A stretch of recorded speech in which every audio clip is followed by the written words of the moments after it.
Bonjour, je suis Marion de l'Alchimie des corps. Je vous propose donc aujourd'hui un mini workflow autour du chien tête en bas. Je suis donc professeure de yoga et ma spécialité est l'alignement dans les postures, comment positionner correctement son corps dans les postures de yoga pour progresser sans se blesser. Vous pourrez retrouver mon travail sur ma chaîne YouTube et sur les réseaux sociaux, Instagram, Facebook, en cherchant l'alchimie des corps. Ceci étant dit, nous allons commencer notre pratique. Vous aurez besoin d'une couverture et d'une sangle. Si vous n'avez pas de sangle, vous pouvez prendre un foulard ou une ceinture de pantalon. Et comme c'est un mini workflow d'une dizaine de minutes, on va directement commencer à quatre pattes. Je vous invite donc à passer à quatre pattes, les genoux à l'aplomb du bassin, les pieds dans l'alignement des genoux. Si je regarde entre mes genoux, je ne vois pas mes pieds. J'amène les mains sous les épaules, le majeur dirigé vers l'avant du tapis, j'étale bien les doigts au sol. La même part de tarte entre chaque doigt.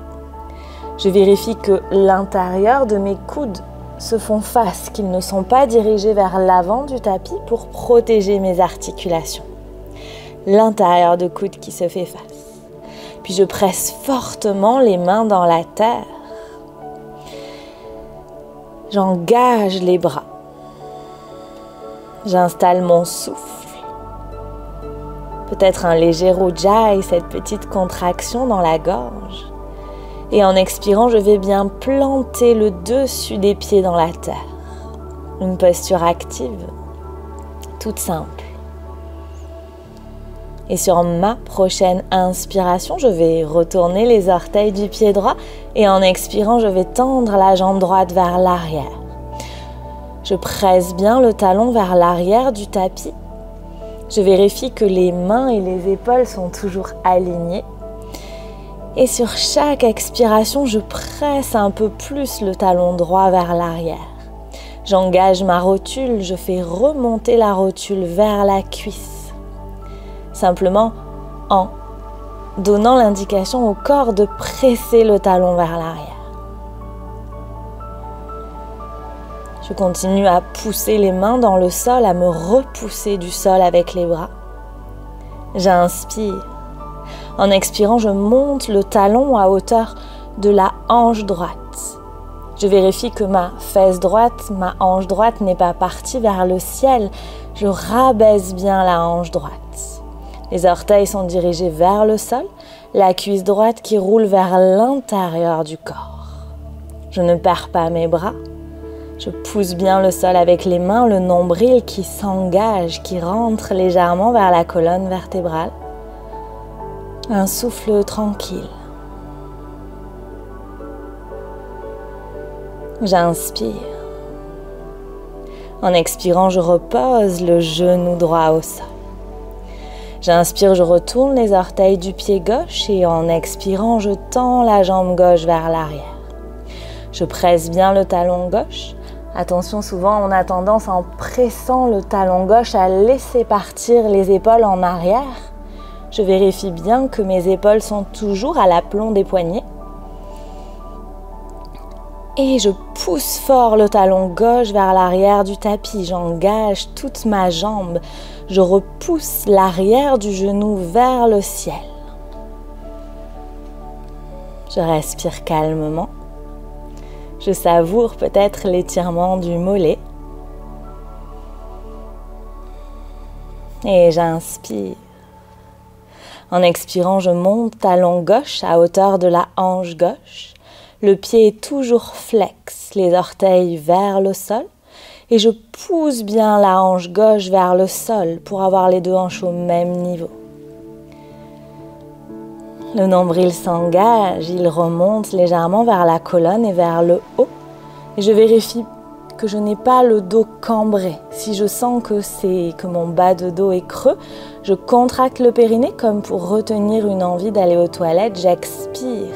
Ça va décambrer le bas du dos.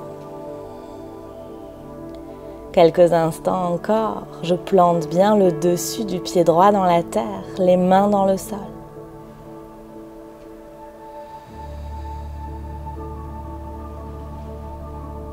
Et en expirant, je repose, genou droit au sol.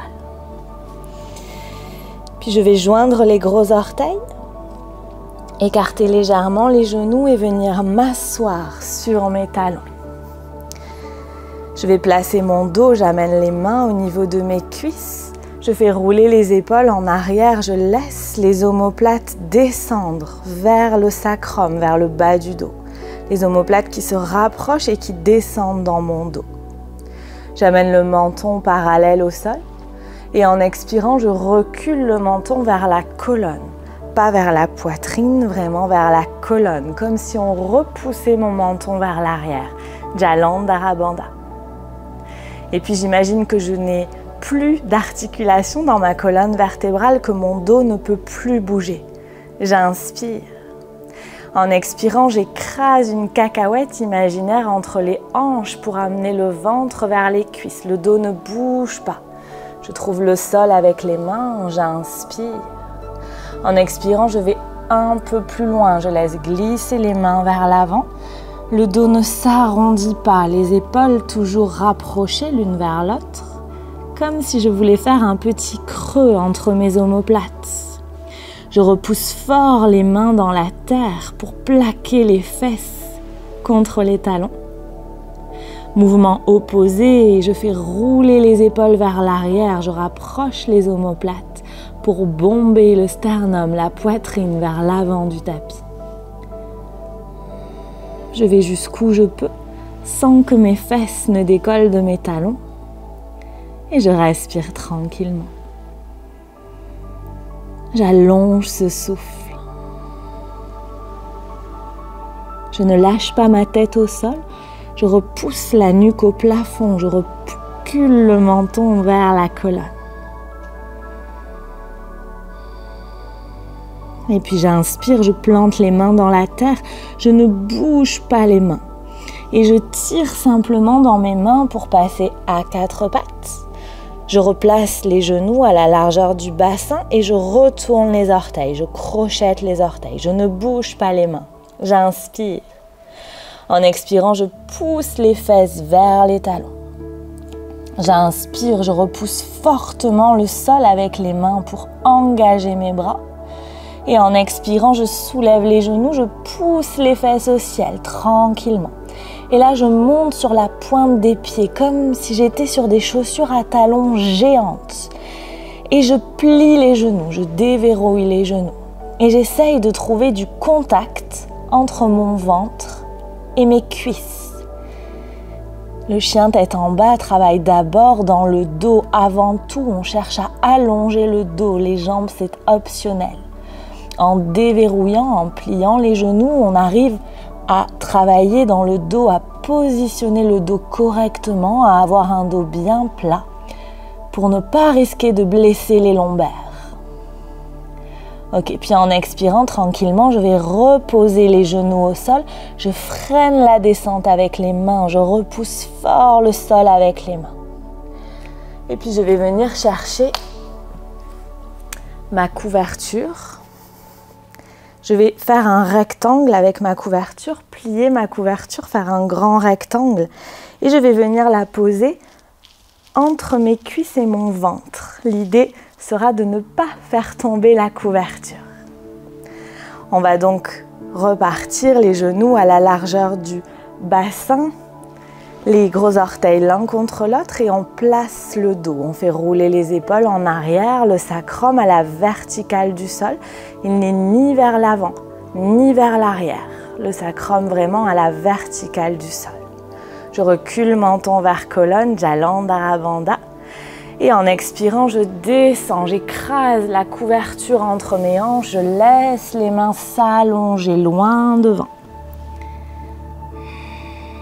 Puis j'inspire, je tire dans les mains, je retourne les orteils, je replace les genoux à la largeur du bassin. Et en expirant, je pousse les talons contre les fesses contre les talons. Et là, j'inspire. Et à nouveau, en expirant, je repousse fortement le sol avec les mains et je monte les fesses au ciel. Je vais chercher mon chien tête en bas. Et je me débrouille, j'essaye de ne pas faire tomber cette couverture. Vraiment, on cherche à avoir une pince, à avoir le ventre contre les cuisses. J'allonge vraiment, je repousse le sol avec les mains, les fesses au ciel. Et si je sens que c'est possible, je pourrais peut-être tendre les jambes, toujours sans perdre ma couverture, en restant sur la pointe des pieds. Tendre les jambes et engager les rotules, remonter les rotules vers les cuisses pour protéger mes genoux. Et si je sens que c'est possible, en expirant, je pourrais aller vers poser les talons au sol. Le dos ne bouge pas, la couverture ne tombe pas. Je garde cette pince, cette cacahuète entre les hanches. Et tranquillement, en expirant, je pourrais aller reposer les genoux au sol. Et revenir m'asseoir sur mes talons pour enlever ma couverture.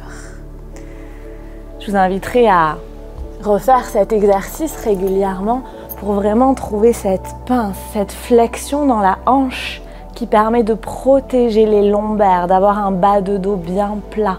Quand on a un bas de dos bombé dans le chien tête en bas, on blesse les disques et à force, ça peut vraiment faire des catastrophes sur la colonne vertébrale. Maintenant, on va travailler la position des bras dans le chien tête en bas, qui est également souvent problématique. Les gens qui pratiquent beaucoup de yoga nous finissent par dire qu'ils ont des douleurs aux épaules ou aux coudes et c'est souvent à cause de la position des bras.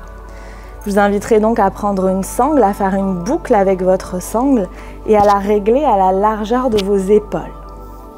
Puis on va passer la sangle juste au-dessus des coudes. Et on va à nouveau venir se placer assis sur les talons dans la posture de l'éclair.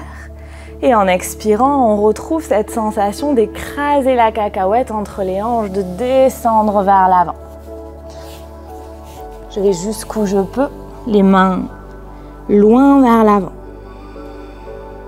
À nouveau, j'inspire, je tire dans mes mains pour repasser à 4 pattes. Je retourne les orteils, je replace les genoux à la largeur du bassin. J'expire, fesses vers talons. Et là, j'inspire et je remonte mon chien tête en bas.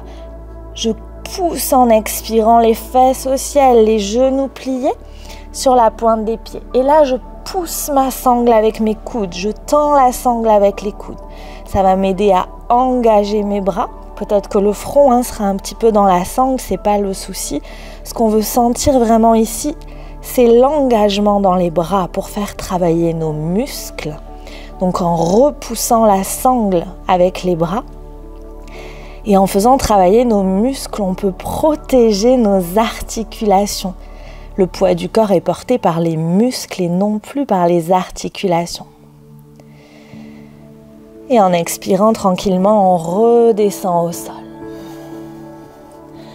Peut-être que vous aurez senti beaucoup de différences dans votre posture du chien tête en bas avec une sangle. Dans ce cas-là, c'est que vos bras ne sont pas placés correctement. On pourrait bien évidemment refaire ce travail avec la sangle et la couverture.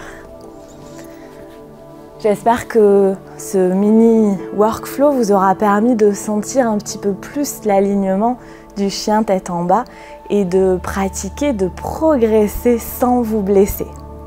Si cette vidéo vous a plu, vous pouvez retrouver d'autres vidéos sur ma chaîne YouTube et également télécharger un programme entièrement gratuit de 14 jours de yoga. Nous vous mettrons le lien en barre d'infos de la vidéo pour aller un petit peu plus loin et amener le yoga comme une habitude dans votre vie. Merci d'avoir visionné cette vidéo, merci pour votre présence et à bientôt. Namasté.